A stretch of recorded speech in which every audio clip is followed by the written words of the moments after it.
What does it entail to remove an old roof? Where do you start? Well, you start by, first and foremost, meeting with a few contractors so you can find the right professional like Golden Group Roofing to work with you.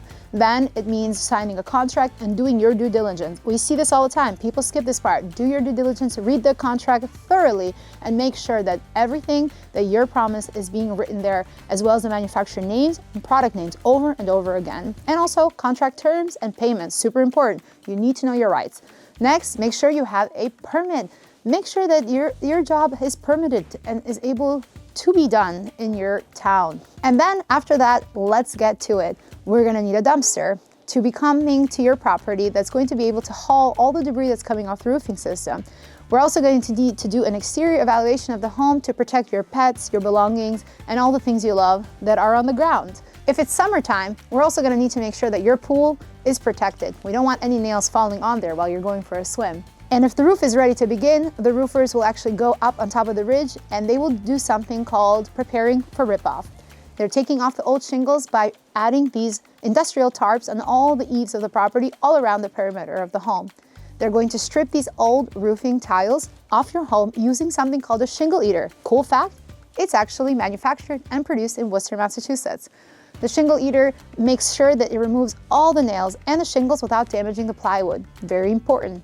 Once the nails and all the roofing material has been disposed on the floor, the ground team begins their work. They work tirelessly through the whole day to pick up tons of debris and wheelbarrow them into the dumpster. After that, the roofers take over and they begin what's called prepping the deck clean. We want to make sure that the roof deck is perfectly clean. We do not want any stray nails or anything on that roofing deck that could potentially make adhering the product harder. Once the roofers have a clean deck, they've blown it off with a blower, they are ready to install the roofing materials. Roofing materials in a roofing system include things like leak barrier, also referred by roofer terminology as ice and water shield. Next, they'll go with underlayment, and this can mean many various products that roofers refer to as felt. After the roof has been prepared with the leak barrier and the felt, we will begin the installation of the shingles. This begins with a drip edge that goes around all the edges of the home. This protects from wind-driven rain. It's an aluminum piece. Then after, we will proceed with what we call starter strips. Starter strips also will go wherever the drip edge was placed, again, in all the edges and all the corners of the home. Roofers refer to this as eaves and rakes of the home.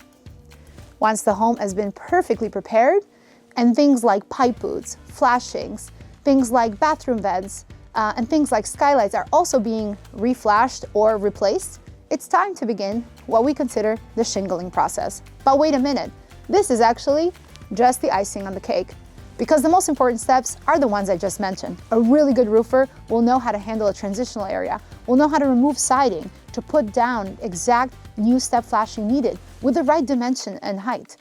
A good roofer will also make sure that he's replacing all pipe collar boots, he's replacing bathroom vents around the property, stack pipes.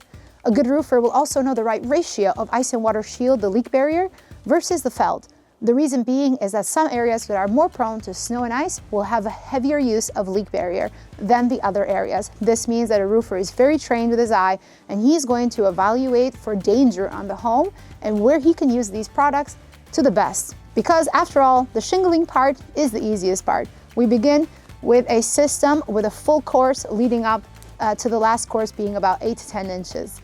And you'll see that roofers will begin from one end of the roof and go to the other, and they'll continue this pattern all the way until they reach the ridge. Once they've reached the ridge, the roofers will finish it off, focusing on ventilation by cutting the ridge open on either side of the home, putting a 12-inch filtered ridge vent on top, and using something called ridge caps. Ridge caps is a rubberized membrane product that looks similar like an asphalt shingle, but it's not. It has the ability to have mobility to it so the roofers can bend it over the ridge and nail it. And once that's done, very good roofers will move on to finalizing chimney flashings, chimney lead, motoring, and also sealing off any what we consider finished nails on the roofing system. Once the roof has been done, the roofers will do a final check around. Usually this belongs to the master roofer on the team. They'll check everybody's work, make sure everything looks good. They'll blow off the roof, and then they will come down, proceed to taking their ladders, putting them safely back into the van. They will do another sweep of the perimeter, making sure they picked up any loose debris or anything that's on the ground. They'll rake everything, and then they will meet with you, Mr. and Mrs. Homeowner, to ensure that you're happy, that you're satisfied. Because at the end of the day, how will you know if a roof is good? When it's done. The reality is you won't, only we will. So you better make sure that you pick a great roofing contractor like Golden Group Roofing, who will be there with you, for you, against any storms